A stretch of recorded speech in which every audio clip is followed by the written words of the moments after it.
خوش آمدید آپ سب کا انسانی مسئلے میں، جہاں ہم انسانی رویوں، نفسیات اور روزمرہ زندگی کے ان پہلوؤں پر بات کرتے ہیں جنہیں اکثر لوگ نظر انداز کر دیتے ہیں۔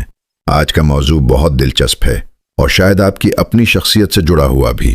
People who can't give a good reply instantly, crazy اور ہائیلی انٹیلیجنٹ۔ جو لوگ فوراً زبردست جواب نہیں دے پاتے، کیا وہ پاگل ہوتے ہیں یا بہت زیادہ ذہین؟ آپ نے بھی ایسے لوگوں کو دیکھا ہوگا، بحث میں خاموش کھڑے رہتے ہیں، کوئی طنز کرے تو فوراً جواب نہیں دے پاتے، بعد میں اکیلے بیٹھ کر سوچتے ہیں کاش میں اس وقت یہ کہہ دیتا، اور پھر خود کو کوستے رہتے ہیں۔ سوال یہ ہے، کیا وہ کمزور ہیں یا ان کے دماغ کا سسٹم مختلف طریقے سے کام کرتا ہے؟ چلیے اس راز کو کھولتے ہیں۔ سب سے پہلے ایک بات سمجھ لیں، ہر انسان کا دماغ ایک جیسا نہیں سوچتا۔ کچھ لوگ ری ایکٹیو ہوتے ہیں، یعنی فوراً رد عمل دیتے ہیں۔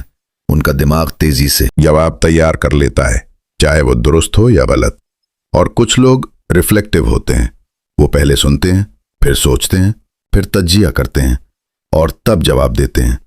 مسئلہ یہ ہے کہ آج کی دنیا ری ایکٹیو لوگوں کو زیادہ سراہتی ہے، جو فوراً بول دے، جو تیز ہو، جو محفل لوٹ لے۔ لیکن خاموش اور سوچنے والے لوگ اکثر غلط سمجھے جاتے ہیں۔ پہلی نفسیاتی وجہ، اوور تھنکنگ یا گہرا تجزیہ کرنا۔ جو لوگ فوراً جواب نہیں دے پاتے، اکثر وہ بات کو سطحی انداز میں نہیں لیتے۔ وہ ایک جملے کے پیچھے چھپی نیت، لہجے کا مطلب اور ممکنہ نتیجے تک سوچ لیتے ہیں۔ جب دماغ اتنی تیزی سے مختلف تعاملوں کا تجزیہ کر رہا ہو تو فوری جواب دینا مشکل ہو جاتا ہے۔ یہ پاگل پن نہیں، بلکہ گہری سوچ کی علامت ہو سکتی ہے۔ دوسری وجہ، ایموشنل سینسٹیوٹی۔ کچھ لوگ جذباتی طور پر زیادہ حساس ہوتے ہیں۔ اگر کوئی سخت بات کہہ دے تو وہ اندر سے ہل جاتے ہیں۔ ان کا دماغ چند لمحوں کے لیے فریز ہو جاتا ہے۔ یہ کمزوری نہیں، بلکہ زیادہ احساس رکھنے کی نشانی ہے۔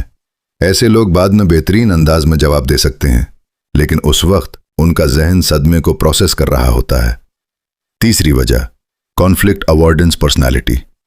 کچھ لوگ فطرتاً جھگڑے سے بچنے والے ہوتے ہیں۔ وہ ہر بحث کو جنگ نہیں منانا چاہتے۔ جب کوئی انہیں چیلنج کرتا ہے تو وہ فوراً جواب دینے کے بجائے خاموشی اختیار کرتے ہیں، کیونکہ ان کے لیے امن انا سے زیادہ اہم ہوتا ہے۔ یہ پاگل پن نہیں، بلکہ پختگی بھی ہو سکتی ہے۔ چوتھی وجہ، انٹروورٹڈ برین پروسیسنگ۔ انٹروورٹ لوگ عام طور پر اندرونی طور پر سوچتے ہیں۔ ان کا دماغ معلومات کو اندر لے کر پروسیس کرتا ہے، پھر جواب تیار کرتا ہے۔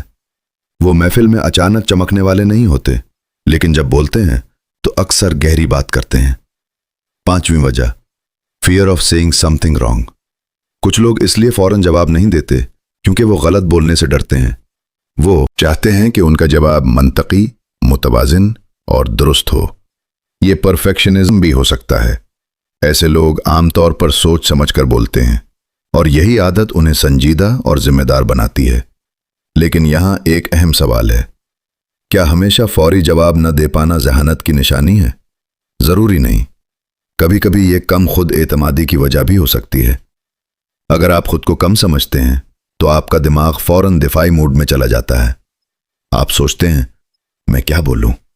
لوگ کیا سوچیں گے؟ اور یہی ہچکچاہٹ آپ کو خاموش کر دیتی ہے۔ لہٰذا اصل فرق نیت اور کیفیت میں ہے۔ اگر آپ اس لیے خاموش ہیں کہ آپ سوچ رہے ہیں، تجزیہ کر رہے ہیں یا جھگڑے سے بچ رہے ہیں تو یہ ذہانت ہو سکتی ہے۔ لیکن اگر آپ اس لیے خاموش ہیں کہ آپ خود کو کمزور سمجھتے ہیں یا آپ کو اپنی قدر کا احساس نہیں، تو یہ خود اعتمادی پر کام کرنے کا وقت ہے۔